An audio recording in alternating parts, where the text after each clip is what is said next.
कांग्रेस नेता राहुल गांधी के भाजपा को गुजरात में हराने के चैलेंज के बाद गुजरात कांग्रेस लगातार एक्शन में है। इसी के तहत गिर सोमनाथ जिले के कोडीनार में कांग्रेस विधायक जिग्नेश मेवानी ने एक महासम्मेलन का आयोजन किया, जिसमें जिग्नेश मेवानी ने भारतीय जनता पार्टी और जिला प्रशासन को आड़े हाथों लिया। इस प्रतिकार सम्मेलन में जिग्नेश मेवानी ने लोगों की समस्याएं सुनी और उसके निवारण का भरोसा भी जताया। कई जगह चल रहे डिमोलेशन और गरीब लोगों को बेघर करने पर जिग्नेश मेवाणी ने आवाज उठाई। कलेक्टर तंत्र माटेનું લેસન છે, આ લેસન મને કોઈકે મોકલી આપ્યું છે। મેસેજ નંબર 1, તાલાલા તાલુકાના ઉમરેઠીમાં આવેલ સિંચાઈ વિભાગ ડેમમાંથી રિયોન અને જીએસએલ કંપનીને પાણી આપવામાં આવે છે।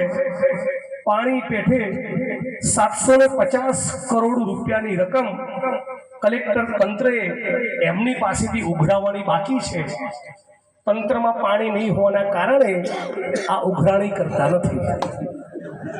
મેસેજ નંબર 2, કલેક્ટર તંત્રની મીઠી રહેમના કારણે એટલું ભયંકર પ્રદૂષણ ફેલાયું છે કે ગીર સોમનાથના કેટલાક મિત્રોએ એ નામદાર ગુજરાત હાઈકોર્ટમાં જાહેર હિતની અરજી દાખલ કરવી પડી। મેસેજ નંબર 3, ગીર સોમનાથ જિલ્લાના તાલાલા તાલુકાના ગીર અભયારણ્ય વિસ્તારમાં અનેક ગેરકાયદેસર ફાર્મ અને રિસોર્ટ ચાલુ છે। જિગ્નેશભાઈ સમયની અનુકૂળતા મળીએ સરકારી તંત્રના કલેક્ટર તંત્રના પાપ વિશે 240 પાનાની પીડીએફ તમને મોકલી આપીશ। ગીર સોમનાથ અને ગુજરાત એ ગીર સોમનાથની અને ગુજરાતની જનતાનું છે। કલેક્ટર તારા બાપની પેઢી નથી